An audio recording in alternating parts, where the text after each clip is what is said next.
आज आइए हम परमेश्वर के राज्य का सुसमाचार शुभ समाचार है शीर्षक उपदेश के साथ परमेश्वर के अनुग्रह को साझा करने के लिए कुछ समय लें। सच में राज्य का सुसमाचार शुभ समाचार है, लेकिन इस दुनिया में लोग प्रसारण, समाचार पत्रों और अन्य मीडिया के माध्यम से क्या समाचार प्राप्त करते हैं? कल रात किसी की मृत्यु हो गई, किसी की कार दुर्घटना में मृत्यु हो गई, किसी की आग में मृत्यु हो गई और एक देश में युद्ध छिड़ गया जिससे बहुत से लोग मारे गए। हम हर दिन ऐसी खबरें सुनते हैं। सब खबरें एक समान है ना? परमेश्वर इस दुनिया में आए जहां केवल मृत्यु की खबरें ही हैं और हमारे लिए आशीष का समाचार लाएं। अंग्रेजी में इसे गुड न्यूज कहते हैं। शुभ समाचार का अर्थ है सुसमाचार। आइए हम मत्ती की पुस्तक अध्याय 4 पर जाएं।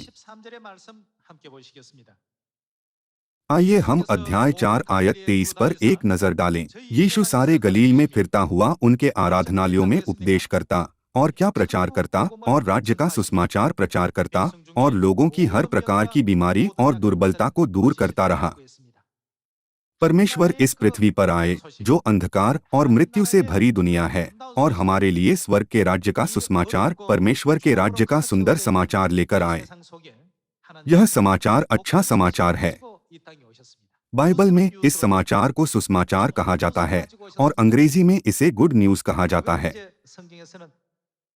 इस सुसमाचार का प्रचार करने वाले केवल यीशु ही नहीं थे। प्रेरितों और विश्वास के सभी पूर्वजों ने भी इस सुसमाचार का प्रचार करने के लिए अपने प्रयासों को समर्पित किया।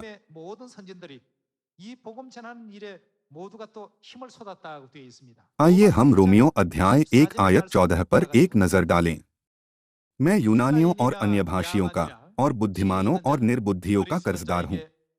अत मैं तुम्हें भी जो रोम में रहते हो, प्रेरित पौलुस क्या सुनाने के लिए भरसक तैयार था, सुसमाचार सुनाने को भरसक तैयार हूँ। यीशु इस पृथ्वी पर आए और राज्य के सुसमाचार का प्रचार किया और पौलुस रोमियों को भी राज्य के सुसमाचार का प्रचार करने के लिए उत्सुक था। आयत 16, क्योंकि मैं सुसमाचार से नहीं लजाता, इसलिए कि वह हर एक विश्वास करने वाले के लिए, पहले तो यहूदी फिर यूनानी के लिए, यह क्या है? उद्धार के निमित्त परमेश्वर की सामर्थ्य है। क्या यह सब समाचार जो परमेश्वर लेकर आए शुभ समाचार नहीं है? हमारे पाप क्षमा हुए हैं, हम स्वर्ग के राज्य में जा सकते हैं। क्या सभी समाचार शुभ समाचार नहीं है? पापों की क्षमा के लिए परमेश्वर सत्य की इस अच्छी और धन्य प्रणाली के साथ आए। परमेश्वर कोरिया में आए हैं जो पृथ्वी की छोर पर स्थित एक देश है। जब अंजीर के पेड़ की डाली कोमल हो गई और उसके पत्ते निकल आए तो वह इस पृथ्वी पर आए, बपतिस्मा लिया और हमारे हृदयों का द्वार खटखटाया। यह वास्तव में बहुमूल्य और शुभ समाचार है। हर कोई स्वर्ग के राज्य में जा सकता है। स्वर्ग में पाप करने वालों के लिए एक विशेष औषधि खोजी गई है। यह किस तरह की औषधि है? नई वाचा का फसह जो हमें अनंत जीवन देता है खोजा गया है। इसे किसने लाया?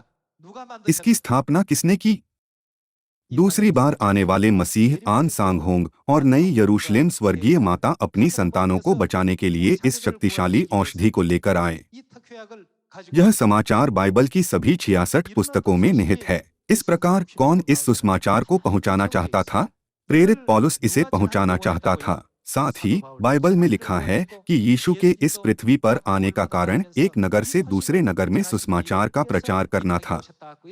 जब हम सुसमाचार का प्रचार करते हैं तो हमें केवल यह नहीं कहना चाहिए, आज मैं सब्त के दिन का प्रचार करूंगा या मैं फसह का प्रचार करूंगा। इसके बजाय आइए हम कहें, मैं अद्भुत शुभ समाचार का प्रचार करूंगा। हमें अपने पड़ोसियों से कहना चाहिए, मेरे पास तुम्हारे लिए शुभ समाचार है। क्या आप शुभ समाचार सुनना चाहेंगे? आइए हम सुसमाचार को साझा करके दुनिया के सभी लोगों को जगाएं। यह वह सुसमाचार है जिसका प्रचार करने के लिए प्रेरित पौलुस भरसक तैयार था और यीशु ने इस पृथ्वी पर आकर इसका प्रचार किया। इस प्रकार हमें स्वर्ग के राज्य के इस सुसमाचार का और भी अधिक प्रचार करना चाहिए।